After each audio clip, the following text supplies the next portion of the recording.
Hello everybody, welcome back to Firefield Junction and welcome to another review for you. As we can see, we've got another EWS loco for us today. So obviously if you've seen the last review, you will know that we looked at the V-Trains Class 37 in EWS livery. But as we can see, we've jumped over to Hornby today, but it's still EWS. As you can see, it's rather obvious, and it's a Class 67 that we've got today. It's been quite a while since I looked at Hornby Class 67. I think it must have been around a couple of years ago now, or so, maybe even longer than that. Since I looked at a Hornby Class 67, it was the Colas Rail Freight one. Obviously, feel free to go check out that review if you want to. But we've finally got another one today. Again, it's been a very long time since I looked at one of these, and I've managed to get to the EWS one. It's 67025, as we can see there. The EWS livery, I think it looks quite nice on the 67s. It definitely doesn't look too bad. Yeah, as I was saying, yeah, it's definitely not a bad livery at all. I'd say probably one of the best on the 67 actually. I don't know whether it's my favourite or not. I haven't seen many 67s, so I can't really comment what my favourite livery probably is. I've only seen both Colas ones. I don't actually know if I've seen any of the others. Saying that, I might have actually. Yeah, I've seen one of the transport. I've seen one of the Ariba ones. But yeah, I haven't seen many of them, but I still think the EWS livery definitely suits them very, very well. The Class 67, obviously in real life, they're not that old, well, saying they're not that old, they're over 20 years old now, but compared to most other locos, that's not too bad really. Only 30 of them built, I'm pretty sure it was, so not many of them. They're all still running today, as far as I'm aware. If any of them aren't running, it'll be some of the EWS ones or DB ones. But I'm pretty certain all of them are still running. I know the EWS ones are starting to look a little bit tired for themselves, but obviously I think Transport for Wales are getting more of them now from DB. So they're definitely still going strong. I can't see them going anywhere anytime soon. Obviously both Colas ones aren't with Colas anymore. If you aren't aware, I'm sure you probably are. But both Colas ones aren't around anymore. They've now gone to GB Rail Freight to be used on the Caledonian sleepers.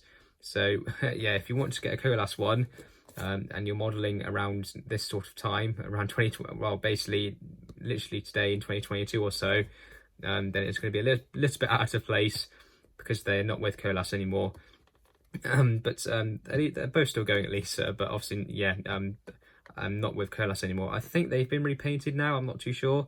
I know they're working on the Caledonian sleepers now. I'm pretty sure, but they're not. I'm pretty sure they're not in Colas anymore. But again, I could be wrong. But as for the Hornby Class 67, the model, very, very good. In my opinion, one of the best diesels or one of the best models overall that I think Hornby make. It's really, really good quality. I've pretty much never had any issues with my other one.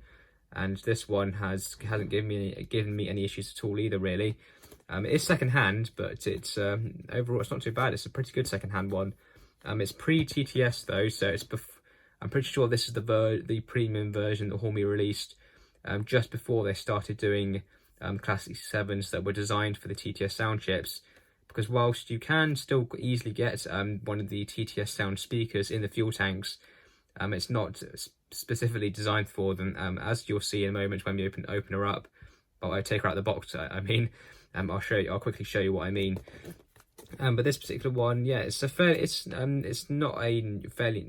that new. This particular model, it's quite a few years old now, but it's still fairly new. It's the current style packaging that we're used to, the block of ice sleeve design. So it's not too bad. But if we look at the end of the box, so we can see the model code for this one is R3481.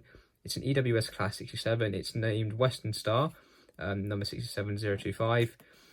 Minimum radius curve, that's second radius, as most models are. DCC ready, yeah, 8-pin DCC socket inside the loco. Nice and easy to put a decoder in, which has been done. She has been fitted with a chip. And we'll see, and I'll show you how well she runs later, because these models do run incredibly well. Again, my Colas one is probably the best running diesel I have. It's so smooth, it's completely silent, there's no noise from it at all. It's really a really good runner. But there's not much else interesting on the box. If we flip it over, we can see the route availability there, so route availability 8, so basically available pretty much almost everywhere. And we've got some history there as well on the Class 67, and there'll be some in there about 025 as well, just at the end there. And then we've also got the drawings there for the Hornby Class 67. So 2006 it says there, is when Hornby started doing. I'm pretty sure it's not these exact ones. I'm pretty sure that'll be for the previous version, which is the updated Lima version. I'm pretty sure these are much newer than that. Yeah, I'm not too sure why they've used those drawings, because I'm pretty sure those aren't. I'm pretty sure these versions weren't out in 2006. I'm pretty sure that was the ex-Lima ones. But I suppose maybe they're more similar than what I previously thought. But yeah, might as well, let's open her up. Enough rambling, let's open her up and have a look. So the packaging is really, really nice. Again, I really do like this packaging. Pretty much almost all manufacturers use it now. So we've got the usual stuff, we've got the instructions. So if we have a quick look at these, if I can open them up, there we go. So the Class 67, if I just move the logo out of shot, there we go. So I know I say this in every video, but if you aren't familiar with a particular logo, I do recommend looking through these instructions. Batman, I tend to find probably aren't quite as good. I think Hornby do explain things a bit better, especially as they use, I think, better photos and stuff as well. I just think the Hornby instructions are probably the best instructions that you get. Well, in my opinion anyway. There might be other manufacturers out there, such as some of the newer ones like Akira Scale and Cavalex and stuff, that might be better. But I haven't got any experience with those yet. But in my opinion, the Hornby instructions for their logos are very, very good. They are very useful. So it is the usual stuff that we're used to. So we can see there we've got lubrication points. Again, you only need tiny amounts of oil. You really don't need much for these models. Body removal is a dream on these. It's just 4 screws, which are really easily accessible. I think I mispronounced that. Yeah, but really easy to get, really easy to get the body off. Just 4 screws, and the body lifts off nice and easily. Really, really easy to do. We've got buffer beam detail as well. DC sound and DC ready. I don't remember Hornby doing any proper factory sound models, but maybe they did. It looks like they did, but I haven't seen any. Actually, saying that, did they do a proper factory fitted sound version of the EWS one? I have a feeling they might have done, actually. Now that I think of it, I could be wrong, but well, according to these instructions, they have done a proper factory sound version of the 67. Which I'm not too familiar with. So if I do see one, I might get it actually, because I haven't heard it before. So that'll be good. But obviously, more people will be interested in this, the DC ready. So it's just a nice 8-pin socket. Again, really easily accessible. You can fit your 8-pin chip in there. And then if you do want to fit sound, then you can quite easily thread the wires down through the chassis, because even though this is pre-TTS, the fuel tank is still designed for a speaker. But it's just not quite as easy to put a speaker in the fuel tank compared to the newer versions. But overall, it's not too bad. It's nice and easy to do. And then on the back, it's just more stuff about their spare parts. Yeah, we're not really interested in much of that. But if we take the sleeve off, nice and easy. And we have got some details here. Oh, they're all falling out. I forgot the detail bag was open. If we just grab those, just pop them back in. Don't want to lose them. There we go. So we've got quite a few details in there. So we got some looked like electrical cable bits there. We've got some dummy couplings. There's some NEM medium couplings in there. Some snow plows or air dams. And there's some other electrical cables and air pipes and stuff there. So that's pretty good. I'm sure I'll fit those at some point, but I won't be doing it anytime soon. Actually, I don't need to put that back in there. If we just put that to one side, we can then grab the loco and take her out. And there we go.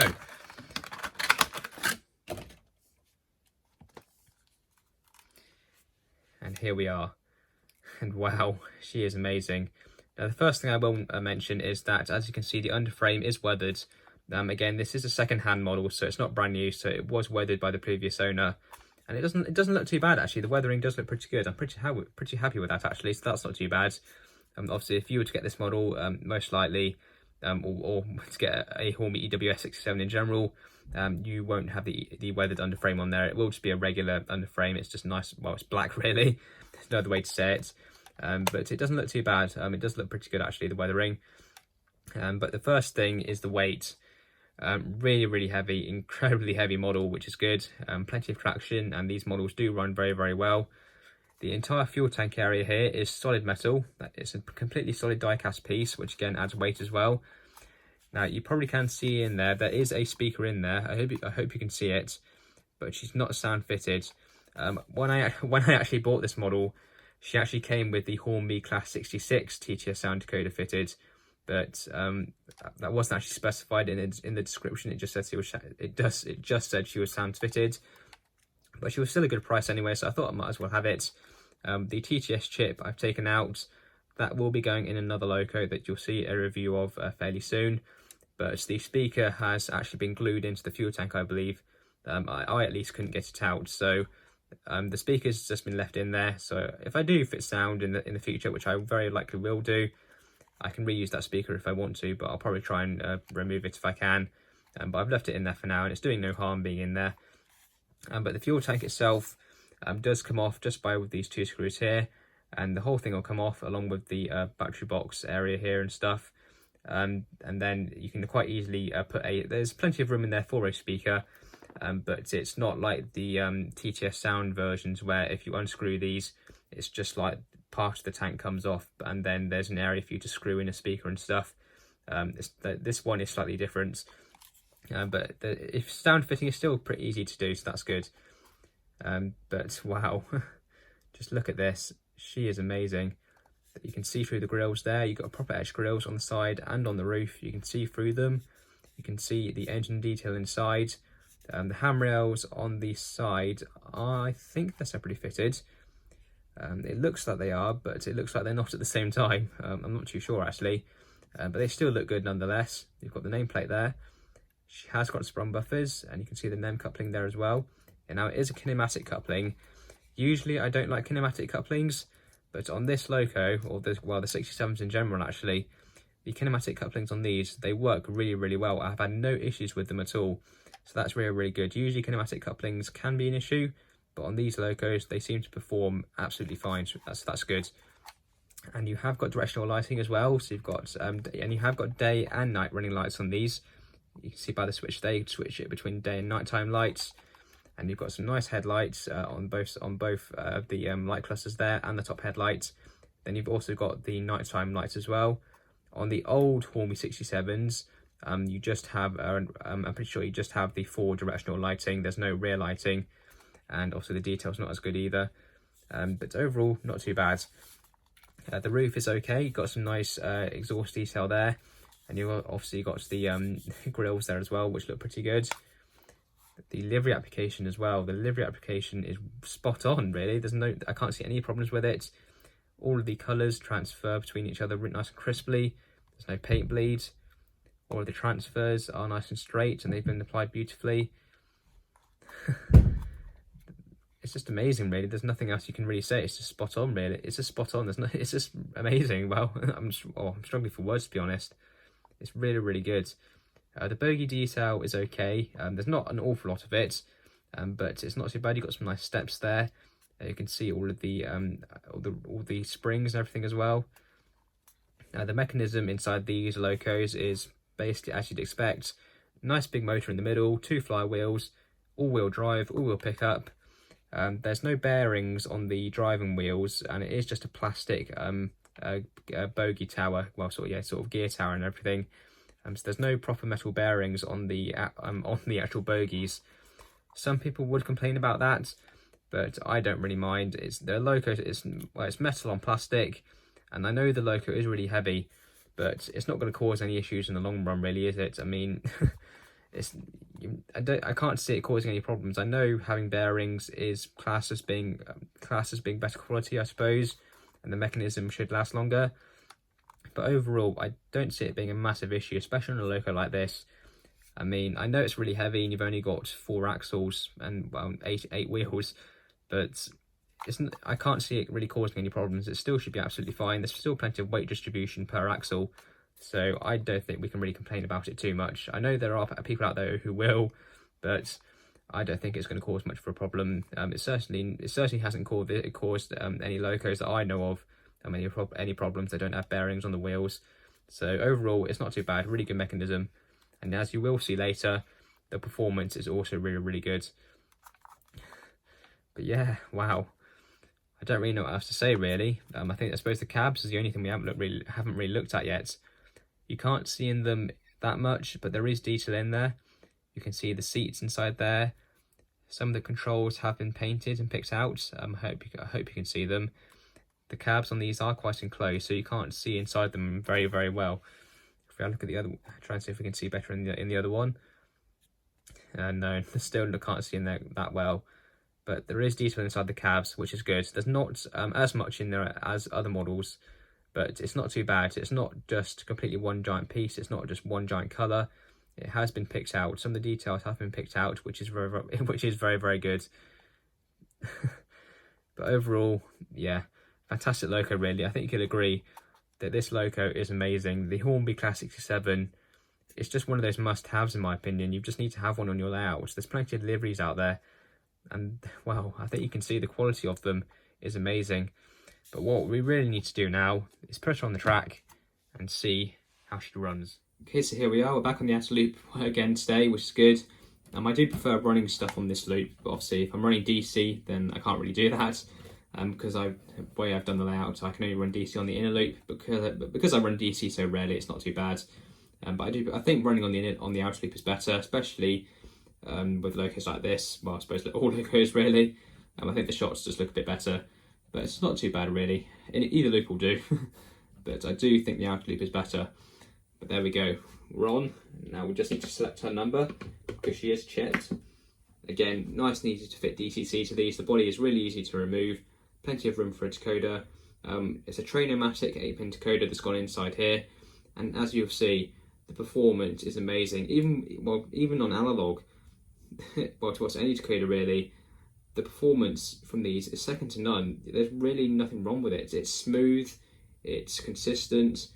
I know obviously with some decoders it will be a bit jerky at low speed, especially with Hornby decoders, but overall the performance from these is amazing. One of the best I've ever seen from a loco. But if we just put her lights on, there we go, we can see the headlights there. If we change direction, got the tail lights there as well. So let's give her a bit of a wiggle.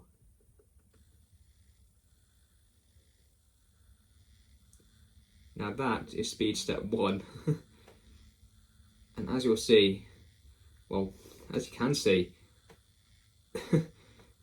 it's perfect. It's perfectly consistent. It's not dreadfully silent. Well, I say it's not that bad. There's a little bit of noise coming from her, but that's because of the decoder doing that. I do have, with my Cola 67, that's got an 8-pin Batman decoder in it, and that loco is silent. It's completely silent. There's no noise from it at all. But even with this decoder, which is, I'd say it's probably slightly better, there's a tiny bit of motor noise, but overall, well, as you can see, it's amazing. If we get it to come this way again, give her a bit more power.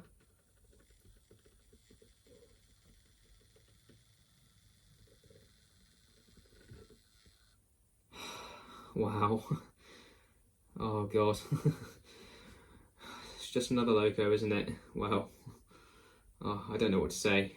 Well, I think we need to get her running and see what she can do. We'll do 50% speed and see what she's like.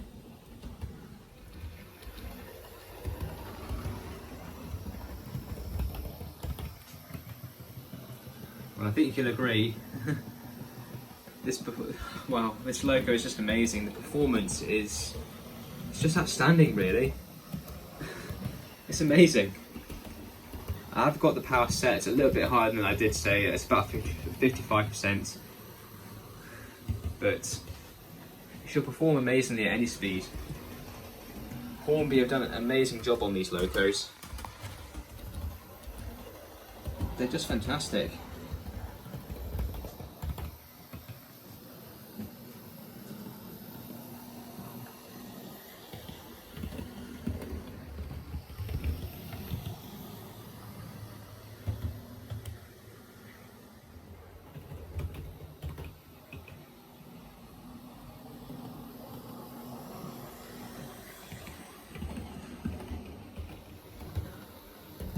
Well, what is there to say?